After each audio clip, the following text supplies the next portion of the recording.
ассалому алайкум дӯстони азиз, бародарону хоҳарон ва касоне ки ҳамин наворо тамошо мекунед.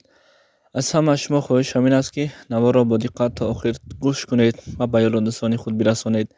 Зеро инҳо мардуми тоҷикро, яъне на танҳо мардуми тоҷик, балки тамоми мусалмонҳоро бо найрангу фреб, бо дурӯғ фреб дода аз онҳо пул меистонанд. Баъдан онҳоро заблокировад, яъне ки дар хати сиёҳ мегузоранд.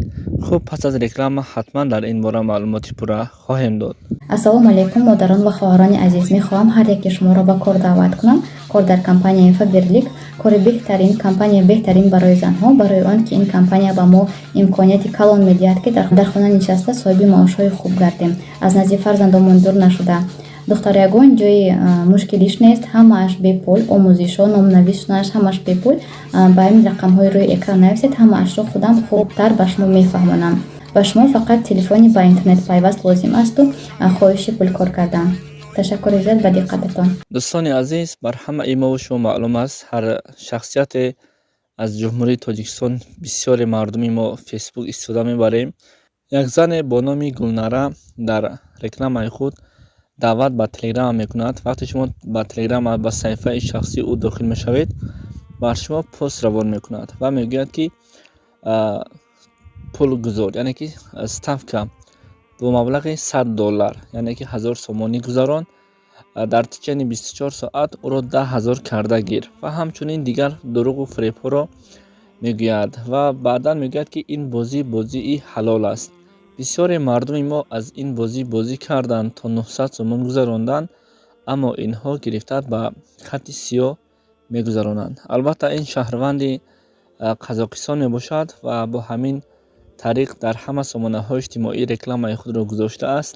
як бародармон 750 сомонӣ ба ин шахсият гузаронда будааст ва инро дар хати сиёҳ гузоштаанд.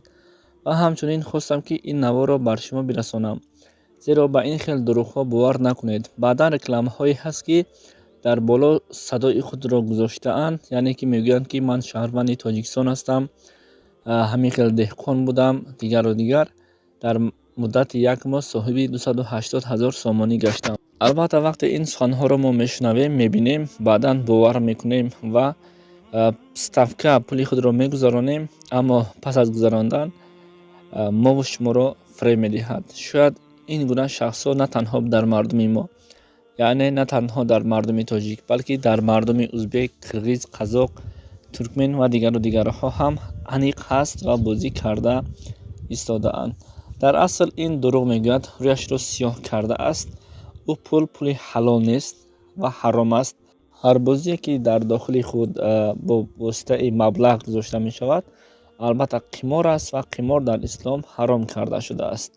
ва ҳамчунин ба ин хел занҳо бовар накунед, бо сатр суханҳои хуб гап мезанад, ба суханҳояш асло бовар карда аз эътимоди ин шахсият истифода бурда ба маблағи то $100 Иёлоти Муттаҳидаи Амрико ё ин ки 1000 сомони ҷумҳурии Тоҷикистон ё ин ки дигару дигар насӯзед.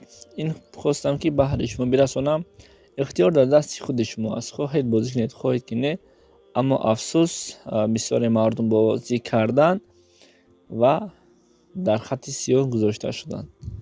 хуб, худо нигаҳбони ҳамаи шумо бошад. бар ҳамаи шумо тансиҳатию саломатӣ хоҳон ҳастам.